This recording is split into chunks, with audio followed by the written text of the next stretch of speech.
Pemerintah sangat sayang sama SMF. Pemerintah sangat komit terhadap perumahan. SMF memang salah satu tugasnya itu yang utama. Membantu perbankan menyediakan likuiditas dari pasar modal, baik itu melalui sekuritisasi, pembiayaan, kita ambil dari pasar modal, kita flash ke lembaga keuangan untuk menyalurkan KPR atau pembiayaan perumahan. Nah, supaya nanti makin banyak KPR-KPR-nya itu.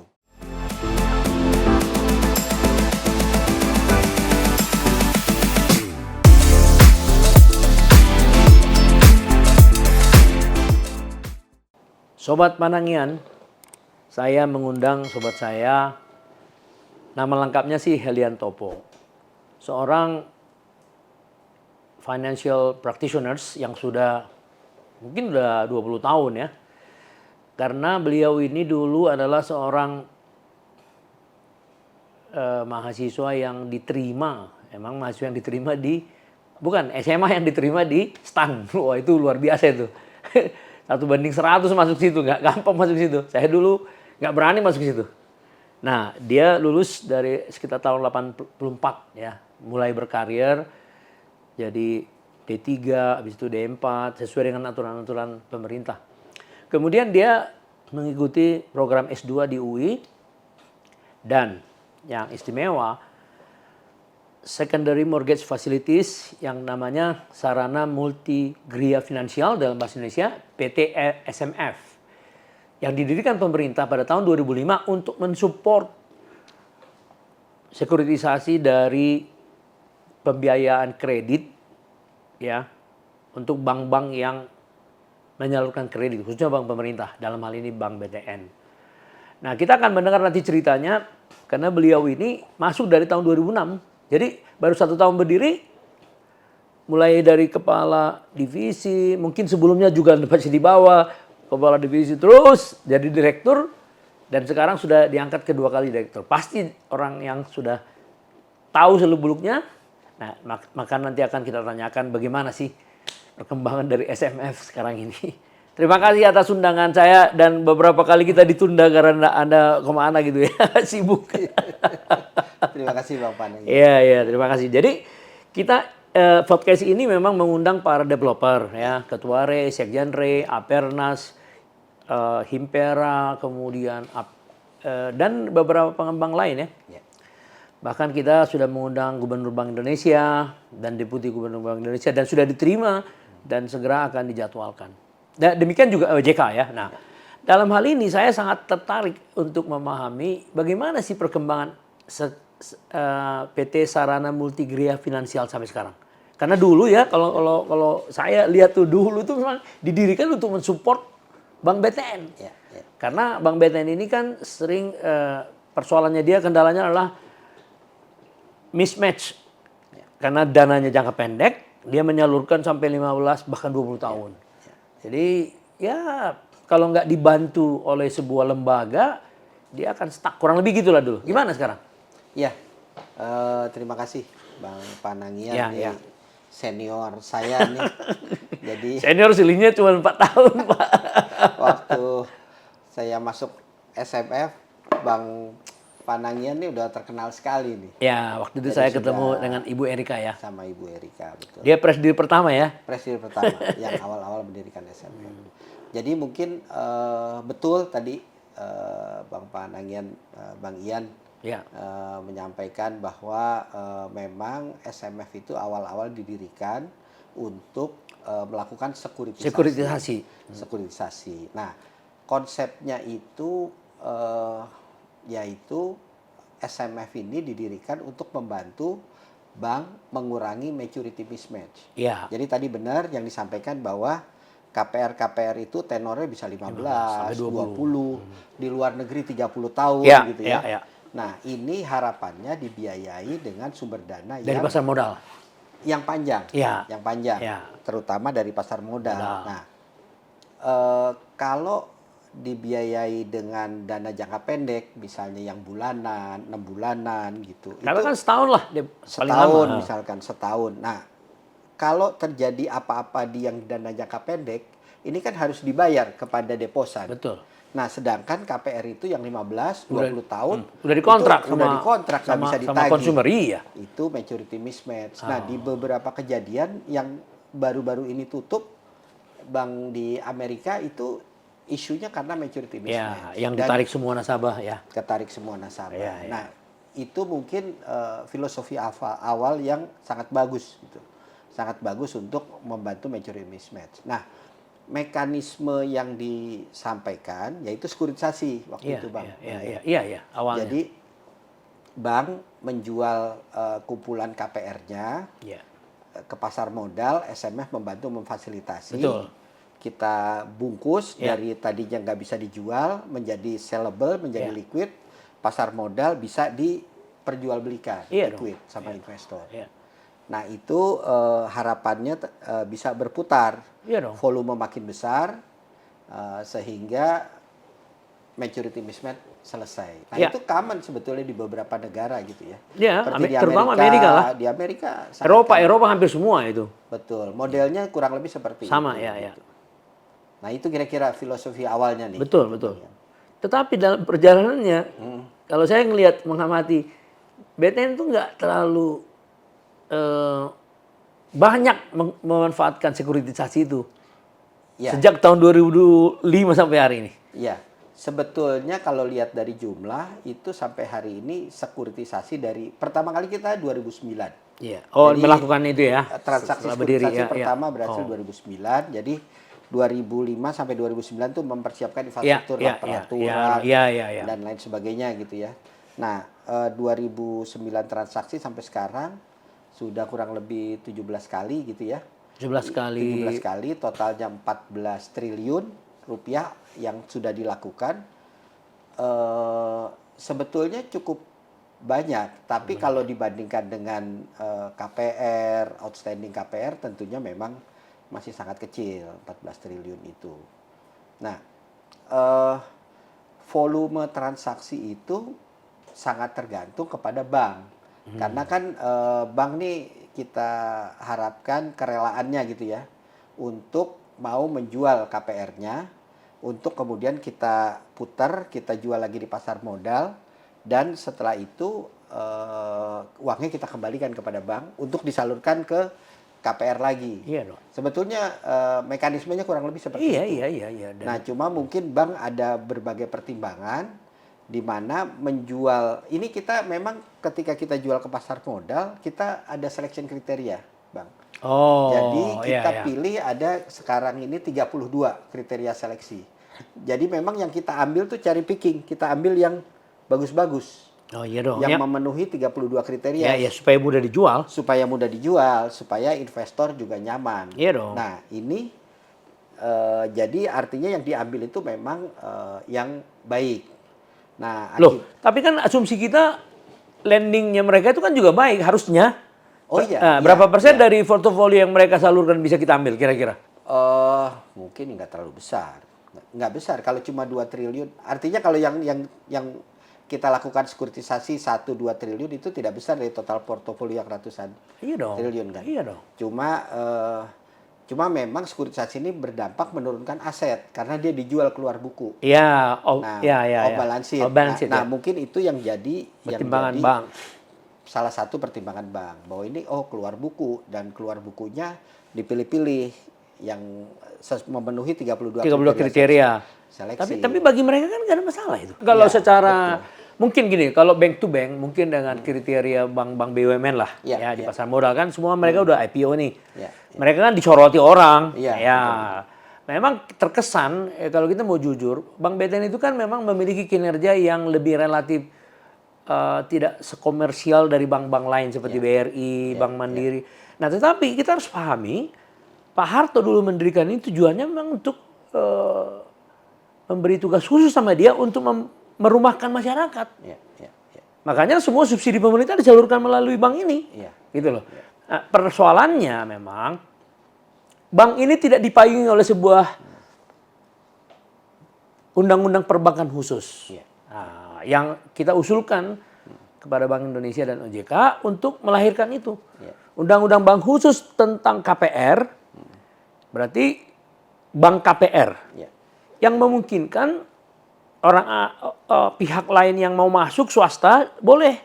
Seperti dulu Bank Papa Sejahtera. Iya. Nah, jadi nanti akan terjadi sebuah persaingan yang sehat. Tetapi harus disadari karena memang tujuannya merumahkan rakyat, pasti profitnya pasti tidak perlu menjadi sebuah ukuran untuk dia tetap survive. Ya. Dari sudut pandang pemerintah nih. Betul. Nah, begitu juga nanti SMM karena ini juga milik pemerintah untuk mendukung ini, ya harusnya bisa bekerja sama secara optimal. Misalnya contoh nih, BTN mengeluarkan KPR berapa setahun? Contoh, kira-kira berapa? Anggaplah dia tumbuh, sekarang dia punya aset, dia punya kredit itu sekitar 270 triliun. Anggaplah dia grow sampai 15% per tahun. Berarti kan sekitar 25 ya? Iya, 35 triliun. Iya, kalau SMF bisa membeli misalnya setengah, contoh nih. 15 gitu, 15 triliun. 1 tahun. Kan luar biasa, Pak. Mudah-mudahan Bank BTN ini nonton nih, Pak. Harus dong, Iya, Pak. iya. Kalau kami dari SMF siap, Pak. Kami senang Gitu ya? ajak. Artinya memang kalau ada bank yang ingin melakukan sekuritisasi, kita siap mendukung dan siap untuk membantu supaya bisa terlaksana di transaksinya di pasar modal. Jadi memang SMF itu selalu melakukan sosialisasi ke bank-bank yang memiliki portofolio KPR cukup besar. Jadi yang economic of scale-nya sudah memenuhi untuk diskursasi, kita lakukan pertemuan sosialisasi gitu. Nah, beberapa memang sudah mulai. Jadi kalau Misalnya bank apa misalnya? BTN misalnya yang Oh, itu terakhir. BTN sudah jelas. Ya, Bank Mandiri pernah 1 kali. Oh, cuma 1 kali. Ya, kemarin tahun ini BSI. BSI itu Oh, menerbitkan syariah. sekuritisasi syariah pertama Di Indonesia. Ya. Jadi artinya sebetulnya sudah mulai, cuma memang tadi kalau mengharapkan volume yang luar biasa gitu ya, Harus, 15 Pak, triliun, harus. yang sehingga memiliki dampak kan, Iya dong. dampak terhadap pemenuhan maturity mismatch ini, ya memang itu yang jadi tantangan kita semua sih. Iya, Bagaimana supaya itu bisa terlaksana. Iya dong. Sebetulnya sisi yang perlu diperhatikan ada 2. Yang pertama sisi bank yang mau melakukan sekuritisasi. Nah, yang kedua sisi investor. Investor yang mau berinvestasi di efek ini. Karena ini kan jumlahnya besar ya. Triliunan gitu. Jadi artinya butuh investor institusi. Iya. Yang mau masuk ke sini. Loh, tapi kan kita banyak sekali institusi kita yang punya dana jangka panjang. Oh, BPJS, iya. dana pensiun, BUMN. Betul. Jadi, dan lagi-lagi Mas Topo ya, ini kan kepentingan pemerintah sebagai pengayom mandat rakyat. Jadi segala sesuatunya itu kalau semakin memudahkan rakyat dapat rumah, tercapailah tujuan kesejahteraan sosial dalam sila kelima Pancasila kan, Pak. Betul. Artinya kalau dari sana cara berpikirnya ini nggak boleh, ya milik pemerintah semua harus bekerja sama. Dan juga amanat Undang-Undang Dasar. Itu maksudnya. 28H. Itu dia, itu loh. Jadi ini bisa di setel kembali lagi nanti. Contoh misalnya nih, pemerintah yang sekarang 3 baca pres ini, saya senang sekali. Ada yang bangun 1 juta rumah, ada yang bangun nggak terlalu jelas disebut, tapi kurang lebih kalau ada yang bilang 1 juta, pasti juga 1 juta juga itu, ya kan? Nah, ada yang bangun malah 3 juta rumah loh, di desa 2 juta, di kota 1 juta, 500.000 ERS, 500.000 vertikal, luar biasa nih. Artinya apa? Ini akan membesarkan bank BTN dengan sendirinya. Dan kalau tadi ada komitmen SMF untuk mensupport BTN dan kerjasama makin solid, ya harusnya juga SMF harus lebih besar lagi. Iya dong, karena jangan lagi 2 triliun, 10 triliun misalnya. Paling tidak dia menyalurkan 25 triliun misalnya, setengah lah atau sepertiga. Betul. Ya maturity mismatch-nya diambil kan, itu akan makin bagus dia kan kinerjanya. Terus ada juga ide-ide untuk menempatkan dana-dana jangka panjang di BTN. Ya kan? Sesama pemerintah nih, sesama biskota nih. Jadi itulah maksud saya gitu loh. Coba bayangkan kalau terjadi tuh 500.000 itu. Karena saya lihat BTN tuh ya, paling tinggi tahun 97 dia. 190.000. memanufaktur KPR. Ya. Itu Pak Harto masih ada ya. Setelah presiden ada sekitar 6 presiden, bahkan sampai Pak Jokowi, yang paling tinggi 2018. 202.000 something gitu. Ya. Jadi memang melampaui lah. Tapi kalau dilihat dari 25 tahun masa reformasi, ini namanya jalan di tempat, Pak. Karena backlog masih 12,7. Itu masalahnya, Mas Topo. Backlog ini adalah bagian dari, ya, cerminan dari betapa masyarakat ini masih banyak yang belum punya rumah. Hampir 12,7 juta. Ya. Jadi artinya yang disebut dengan kesejahteraan yang adil dan makmur, makmur tidak mungkin dicapai kalau orang nggak punya rumah. Ya, ya, Ya, karena orang yang nggak punya rumah seperti burung yang tidak punya sangkar. ya. Sementara kalau burung di mana saja hinggap di pohon bisa gratis. Ya. Loh, manusia nggak bisa, Pak. Lewat tanggal 30 kalau nggak dibayar sewanya udah diusir dia. Nah, ini yang jadi persoalan. Jadi stunting begitu juga, Ya. penyakit-penyakit TBC dan segala macam itu karena rumah yang nggak layak. Ya. Nah, artinya balik lagi, apa masalah dari sisi banknya tadi Bapak sudah jelaskan ya. Jadi banknya memang perlu diedukasi juga sama pemerintah. Kalau memang tujuannya untuk mensejahterakan rakyat, dia nggak perlu terlalu dibebani untuk profit harusnya. Ya.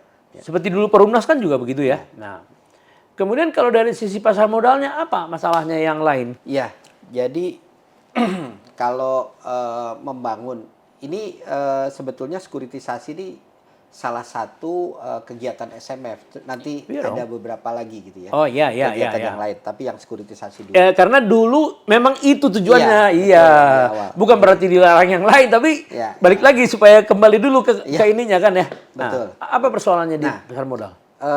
Persoalannya gini, jadi kalau mau mengembangkan ini pasar jadi besar gitu ya, seperti Iya.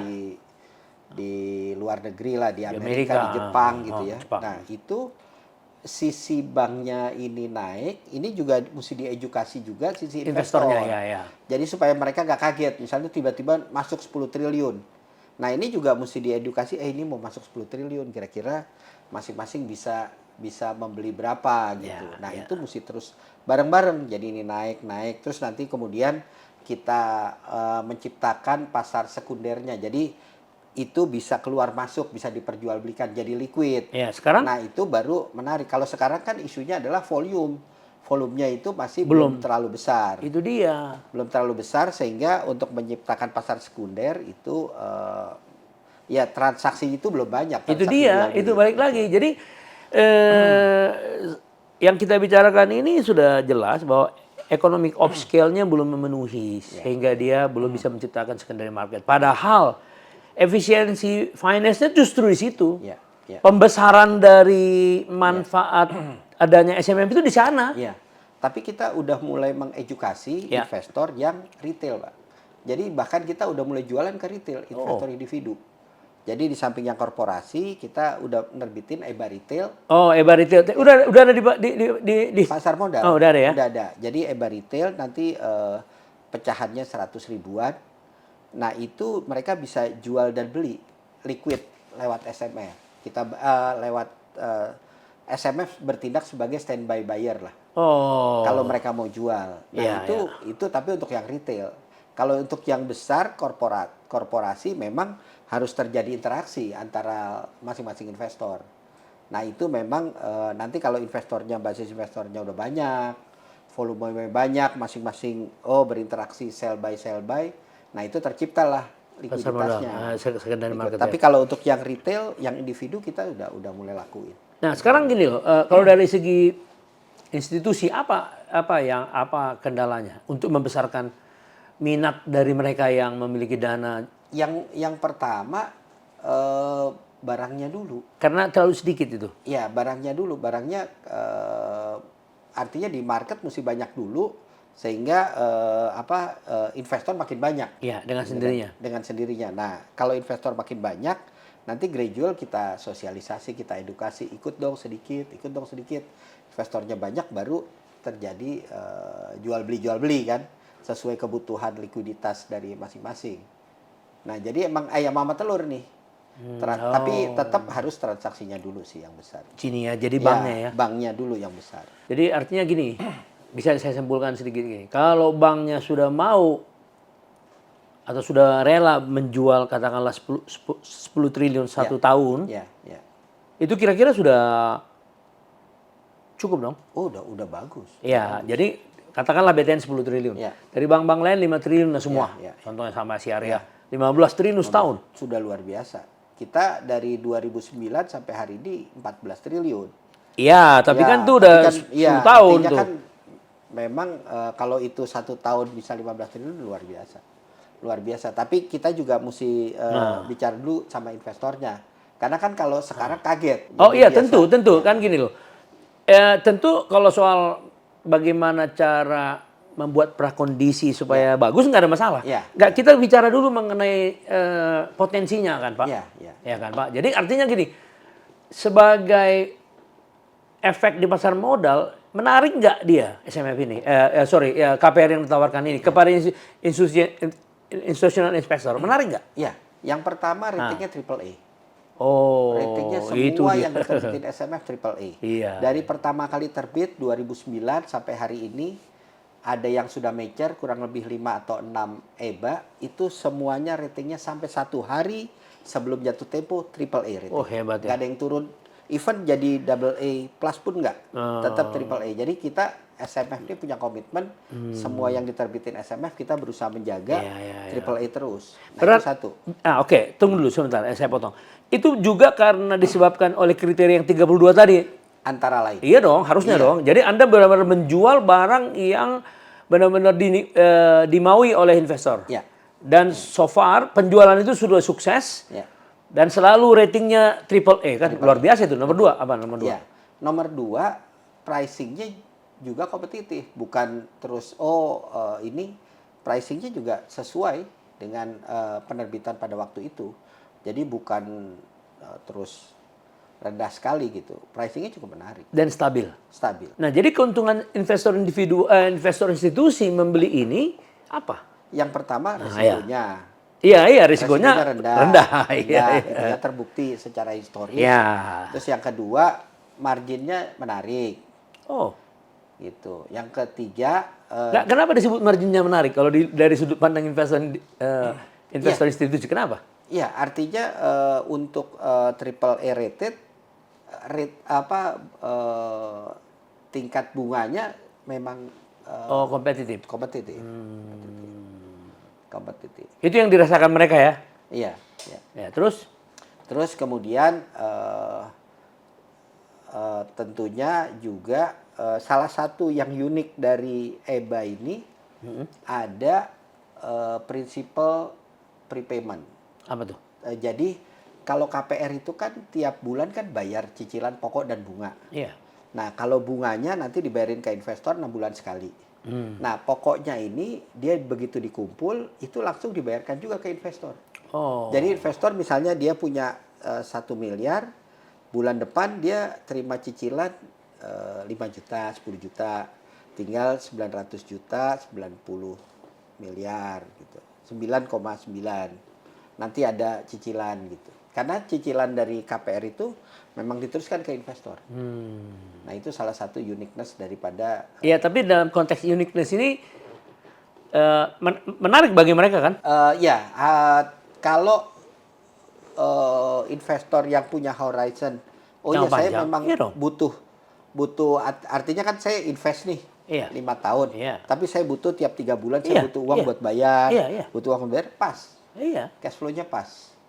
Iya. Nah, itu juga salah satu Keunikan dan daya tarik dong. daya tarik kan. Iya kan? Iya. Jadi seakan-akan dia menerima yield, dia menerima hasil langsung. Langsung. Iya. Ya kan? Itu daya tariknya kan? Iya. Tadi risikonya sangat rendah karena ratednya 3 triple A. Iya.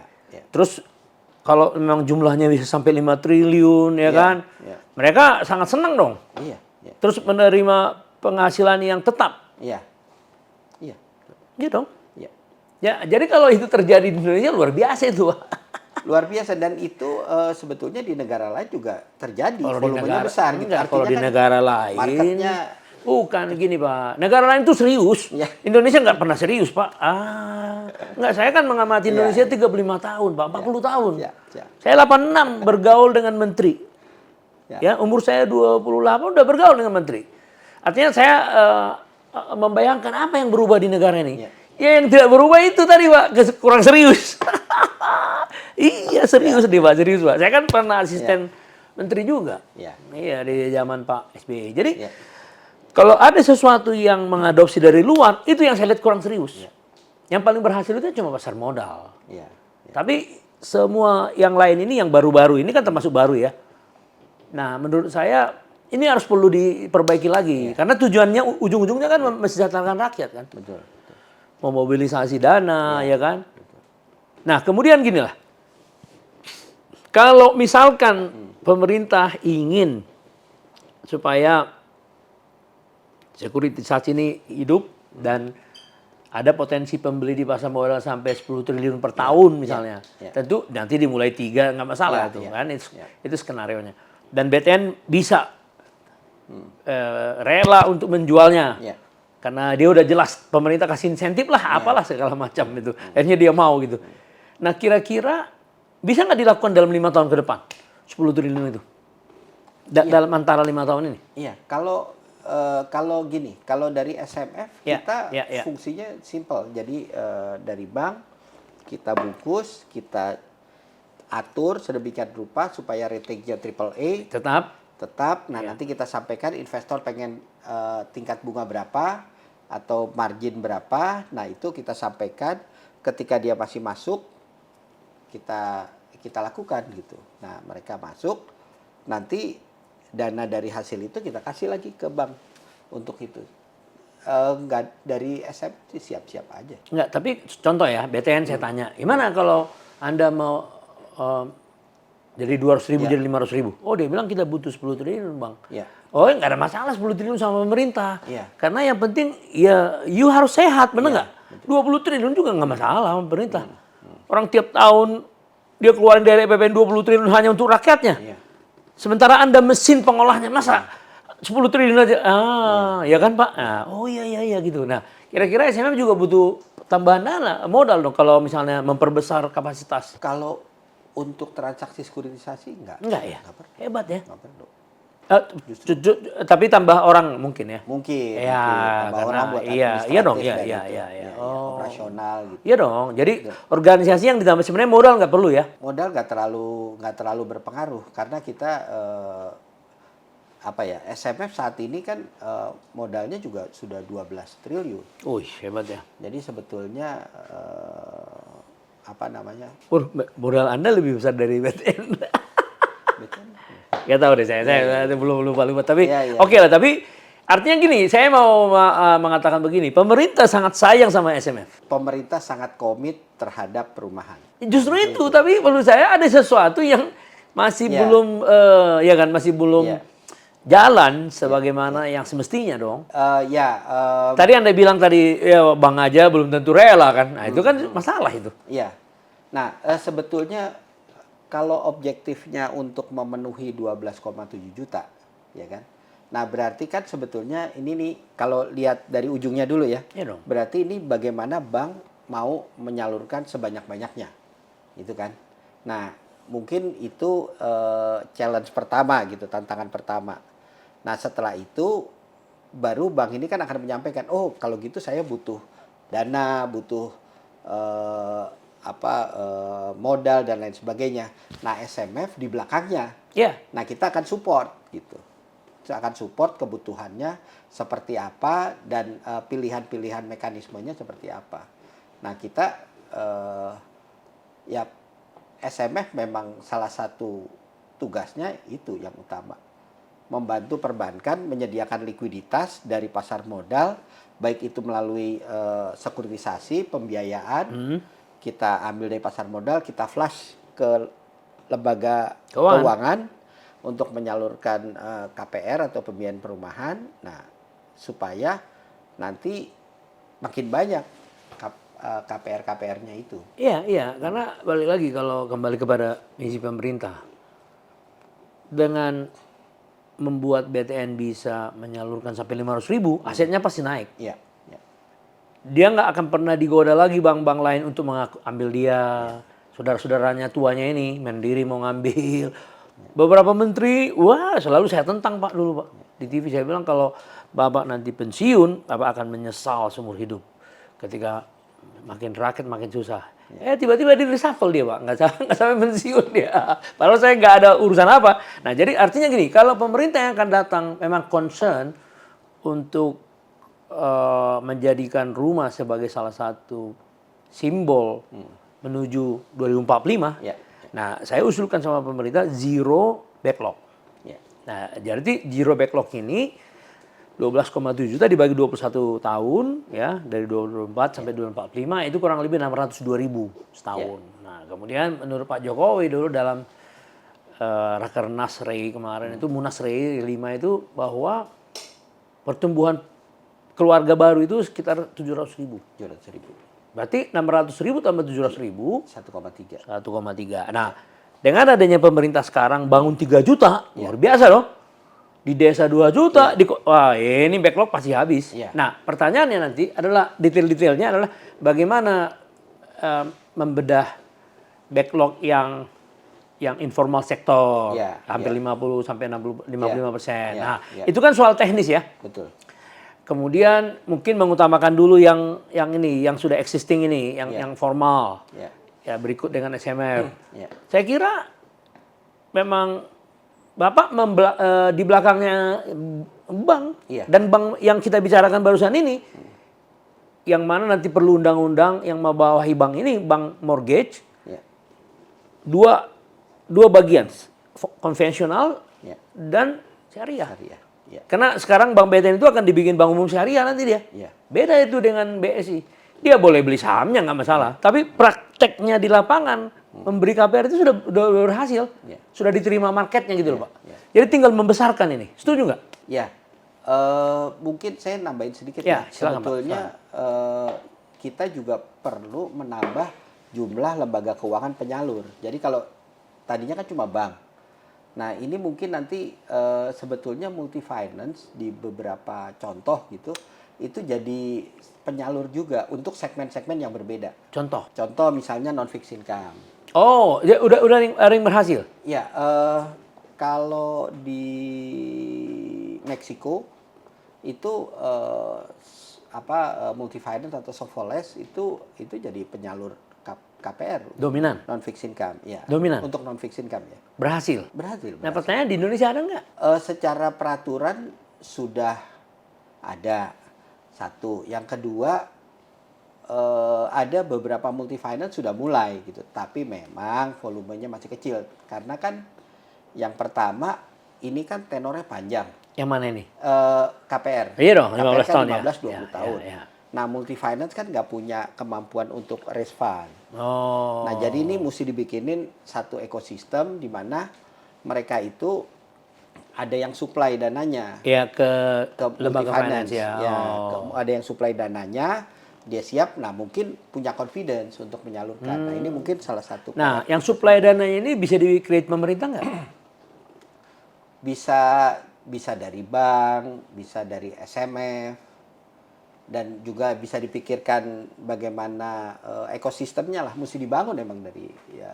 Jadi yang itu belum terbangun ya? Ya itu salah satu yang buat memperbanyak karena kan sebetulnya kalau lihat KPR terhadap PDB kita kan 3%. Artinya kan kita sebetulnya butuh barangkali ya ratusan triliun lagi untuk menyalurkan gitu.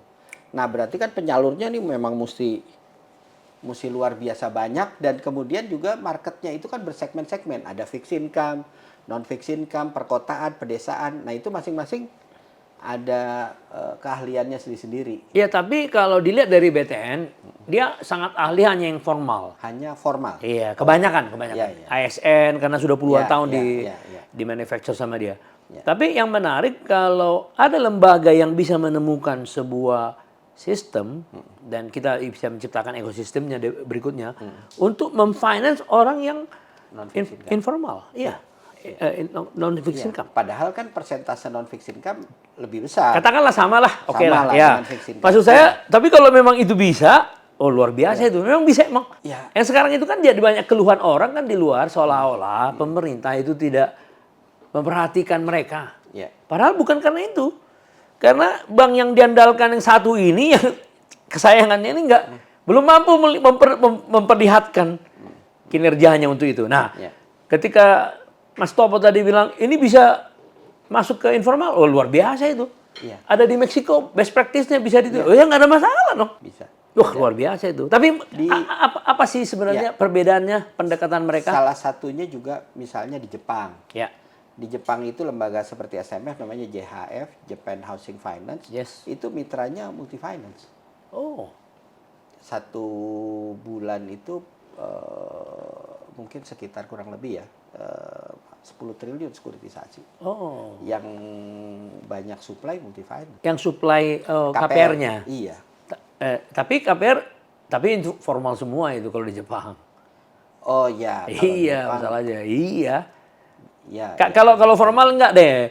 BTN sudah dimiliki tahun 70 sekian. Bapak sudah dimiliki tahun 2005 tinggal Iya. Tapi kita sekarang yang menarik nih kalau Anda tadi mengatakan ada yang lembaga finance sudah menemukan formulanya, cuman dia nggak confidence karena nggak ada uang. Iya. Nah, itu menarik itu. Iya. Jadi dia nggak perlu bersaing dengan BTN. Iya. Karena beda segmen juga. Justru karena itu, loh, pemerintah akan bikin ekosistem, akan bisa mengatur lalu lintasnya supaya jangan saling apa. Iya. Karena kan yang mau dibagi ini kan besar sekali kan. Gitu. Iya, betul. Saya baru dengar ya ini informal sektor ini. Iya. Nah, mungkin di samping kalau multi finance mungkin yang banyak gitu ya. Mungkin ada kecil-kecil BPRS, BPR itu juga mungkin bisa diberdayakan untuk melengkapi gitu. Karena kan ini segmen kan macam-macam kan gitu. Masing-masing punya keahliannya sendiri. Nah, mungkin ada yang multi finance, ada yang BPR, BPRS gitu. Dengan masing-masing kekhususannya sendiri. Ya, tapi bagaimanapun harus ada semacam ininya, harus ada semacam platform yang membuat masyarakat itu nyaman bertransaksi dengan mereka. Soal suku bunga lah contoh. Iya. Kan mungkin lebih mahal suku bunganya mereka diterapkan di lapangan. Betul. Tapi kan sekarang gini, kalau milih gitu ya, milih antara bunga murah kita nggak bisa akses atau bunga mahal kita bisa akses. Iya memang. Iya. Kan, Iya. iya kan? Pilihannya ya udah bunga mahal dulu akses. Nanti baru pelan-pelan dicariin cara untuk nurunin Risikonya. suku bunganya. Tapi yang penting sekarang semuanya punya akses dulu.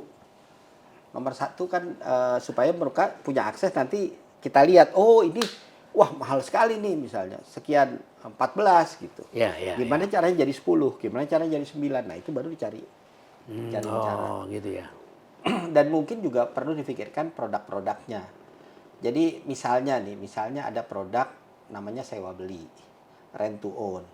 Nah produk sewa beli itu konsepnya adalah orang itu nyewa Selama 15 tahun. Di akhir tahun ke-15 rumahnya dihibah ke dia. Dikasih ke dia. Nah, selama periode sewa ini dia rumah belum atas nama dia. Nah, ini kan buat segmen-segmen yang kita nggak yakin. ya. Ini kredit risknya seperti apa? Kan kalau orang nyewa kan nggak pernah ditanya.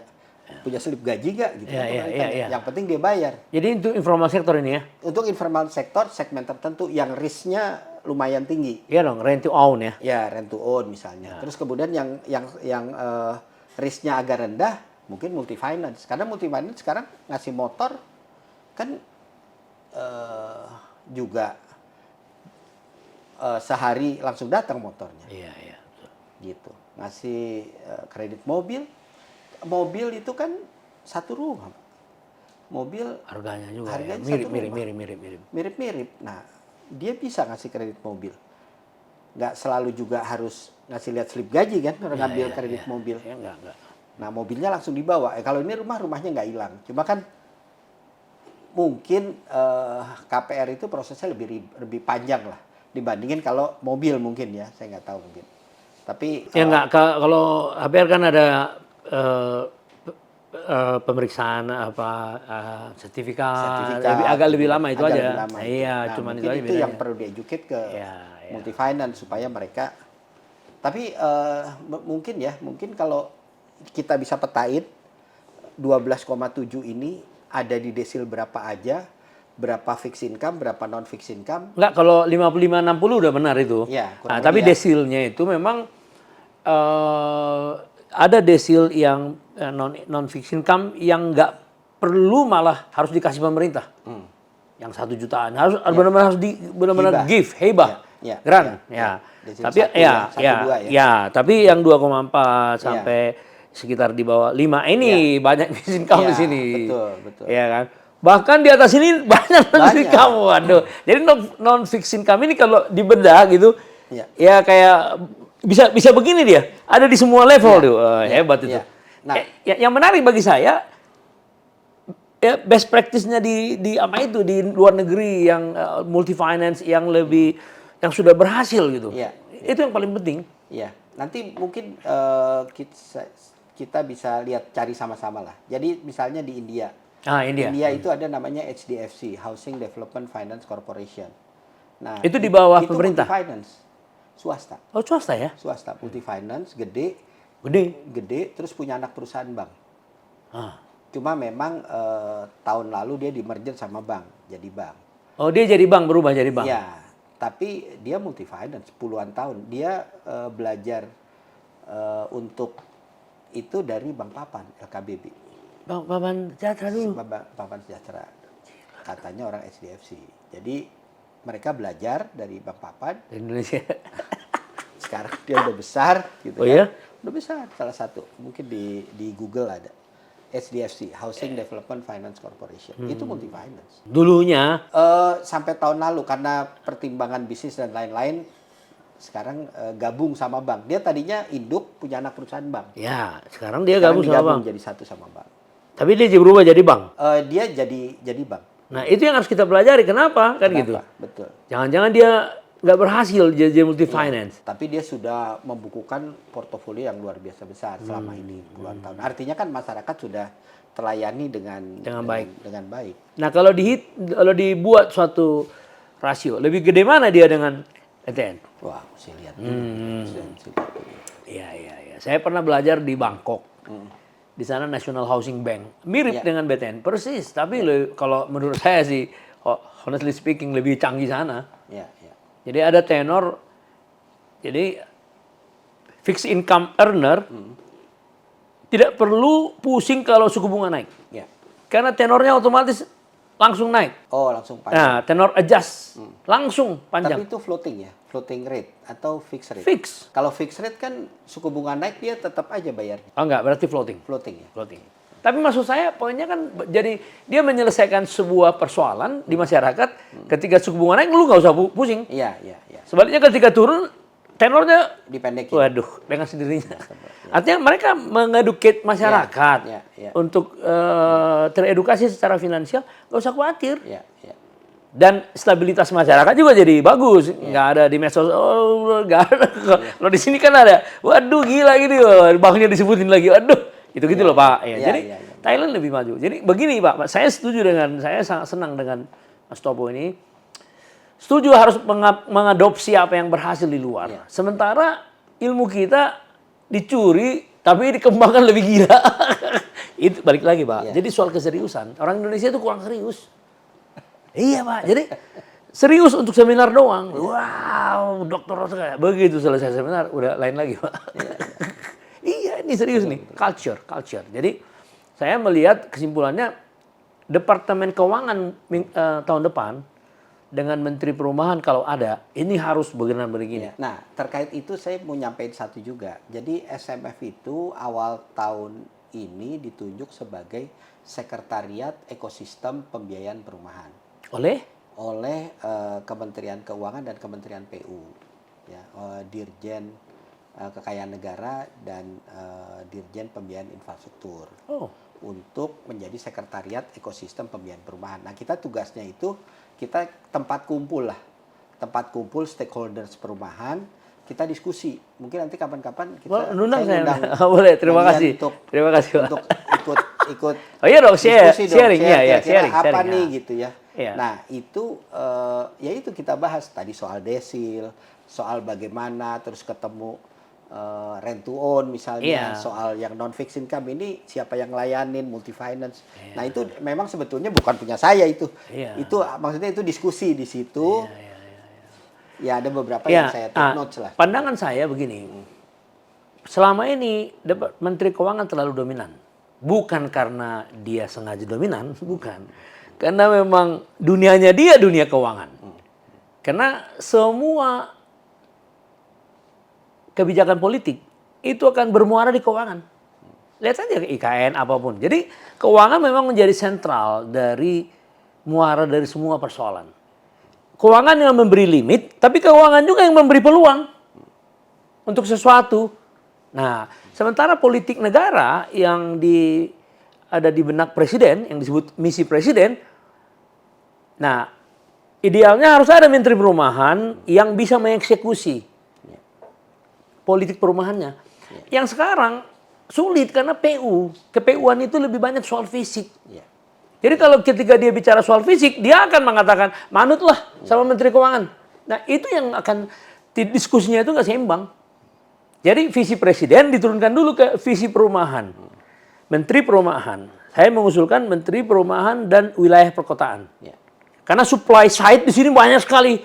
Wow, ada karena kementerian, waduh egonya masing-masing tuh. Jadi kalau nggak ada yang memimpin visi presiden di bidang perumahan akan ada masalah. Nah, Menteri Perumahan dengan Menteri Keuangan harus harus ada mutual understanding mengenai apa yang mau kita supply untuk rakyat kita 5 tahun akan datang. Aparatusnya ini apa nih? Harus ada Pak, harus ada dulu. Kalau udah ada itu, udah. Nah, yang lain-lain itu dikoordinasikan oleh Menteri Perumahan. Nah, itu jadi kita ada pertemuan rutin antara Kementerian Keuangan, Kekayaan Negara dengan Dirjen Pembiayaan Pak Heri Tejet, Dirjen Pembiayaan Infrastruktur dan Perumahan. Nah, ini ya membahas hal-hal tersebut lah gitu. Tapi memang karena ini kan baru ya.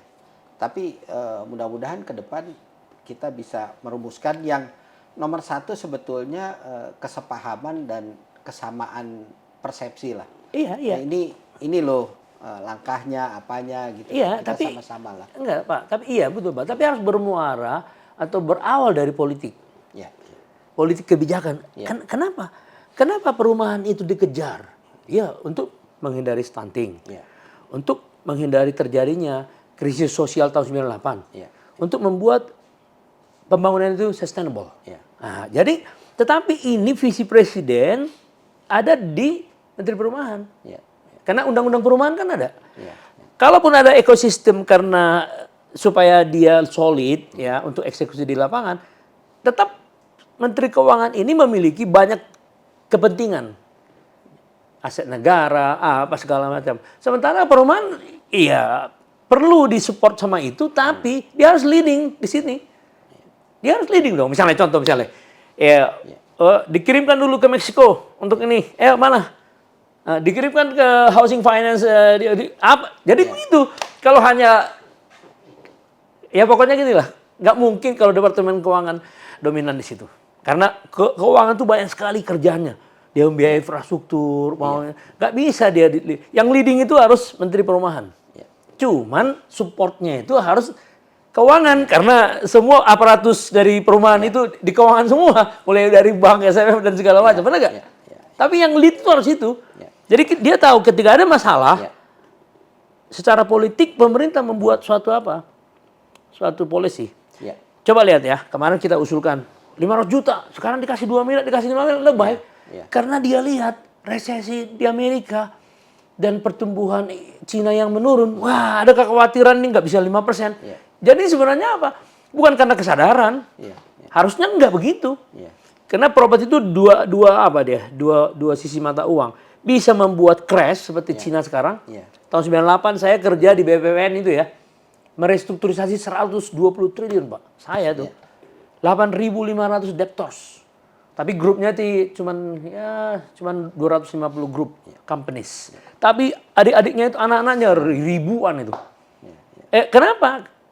Karena kita kan one obligor konsep dulu kan. Jadi kalau nggak selesai di bawah nggak boleh ya kan. Nah, saya berhasil mengajukan diskom. Ketemu Pak Doro Jatun, ketemu dengan Pak Tobik Kemas dan segala macam. Saya yakinkan kalau 600 triliun ini nggak didahulukan properti, nggak akan bisa jalan. Ternyata disetujui Pak. Nah, itu bagaimana diskonnya? Ya udah kita dengan IMF, kita fight dengan IMF. Masa lu yang ngatur kita yang lebih tahu mengenai diri kita, negara kita. Akhirnya berhasil, Pak. Kasih diskon 30, 40 sampai 50. Apa yang Bapak tahu? Dalam tempo 3 bulan uang itu ngumpul 6 triliun. Langsung ada signal rebound ekonomi kita. Jadi saya masuk tahun 2000 di situ, Pak ya. Tahun 2001 kita sudah plus 3,6%. Dari minus 13,8%. Nah, kemarin baru terbukti teori saya tahun 2020. Konstruksi yang paling kena, tapi konstruksi yang memulai. Iya. Kau yang memulai, kau yang mengakhiri. Itulah hebatnya properti ini. Jadi dia dua sisi dia. Iya, iya. Cina rusak dibikin sama dia. Iya. Indonesia nggak mungkin. Karena apa? Saya selalu diminta Bank Indonesia untuk ngecek. Ini gimana, Bang? Aman, jalan. Ini masih under nih. Udah dibikin giro wajib minimum dikurangi dan segala. Jadi luar biasa nih perumahan. Iya, iya. Tapi Bapak setuju nggak kalau harus perumahan yang lead? Iya, karena kan gini, balik lagi sebetulnya yang paling mengetahui detail adalah Kementerian Sektor. Betul. Itu yang Karena dia memiliki visi presiden. Iya, iya. Jadi kalau presidennya masih ingin mengatakan, oh enggak, lanjutkan. Jadi kebijakan-kebijakan strategis bisa diambil dia. Iya. Nah, Menteri Perumahan hanya mengatakan, Menteri Keuangan, nggak bisa, ada limit. Oh gini aja, oh nggak bisa. Nah kemudian yang menarik lagi, ada yang mengatakan begini.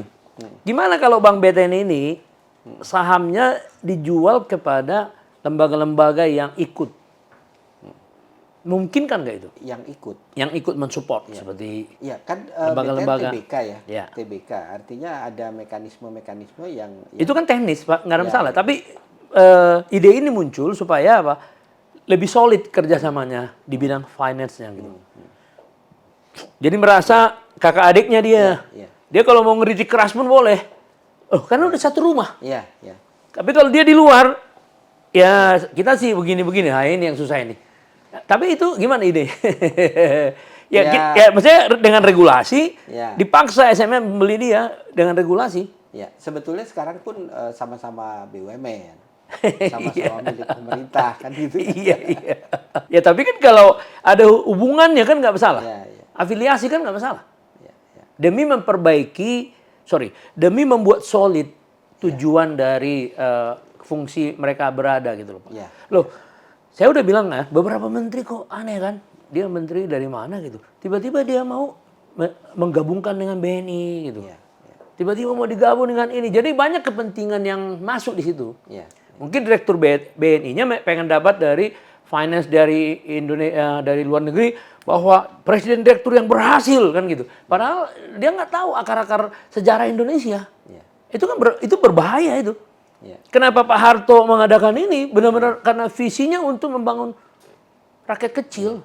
Iya. Iya. Mengwongke orang kecil, Pak. Iya. Perumnas juga sama. Iya. Sekarang Perumnas jadi nggak jelas. Kemarin saya undang di sini. Loh, kok jadi bersaing dengan swasta? Mana bisa lo bersaing dengan swasta? Iya kan? Iya. Itu Pak kira-kira. Jadi terima kasih loh. Terima kasih. Nah, jadi sekarang udah berapa tahun sebagai orang finance dari mulai selesai dari stan ya. Saya itu mulai kerja tahun 87. Oh, 87 ya? 87 umur 21.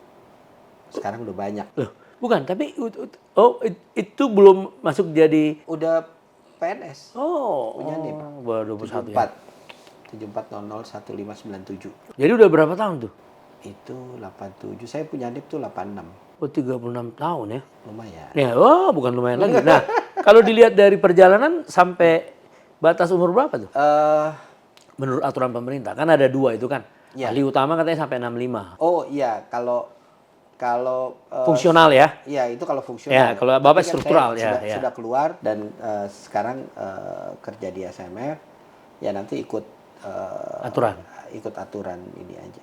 Nah, tapi kan di mereka kan ada aturan usia pensiun ya. Saya udah pensiun duluan dari Oh, jadi masuk ke SMF itu udah iya, gitu. sudah pensiun. Berarti udah fungsional dong. Sudah bukan PNS. Oh, iya, cuman statusnya doang yang sudah bukan ya. Iya. Tapi kalau pengangkatan dimungkinkan sampai 65. Pengangkatan terserah pemegang saham. Oh iya dong. Tapi kalau di kami kan maksimum 2 periode. Oh, itu aturannya ya. Oh, Bapak masih Periode kedua. ya udah periode kedua. Udah jalan 2 tahun. Jalan kurang lebih 2 tahun. Oh, jadi 3 tahun lagi ya. Oh, berarti kalau bisa dikatakan berarti jadi 40 tahun itu ya. Oh, masa Semuanya.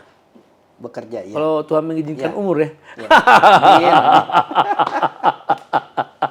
Luar biasa. Tapi ini masih banyak loopholes Iya, iya. yang harus kita isi nih. Betul. Ya. Jadi Ada tugas cuma- luar biasa. untuk cari bagaimana setiap keluarga bisa Iya. bertempat tinggal itu mesti kita sama-sama Jadi diskusikan terus. mohon diundang enggak. Oh, siap. Terima kasih ya. Siap. Terima kasih.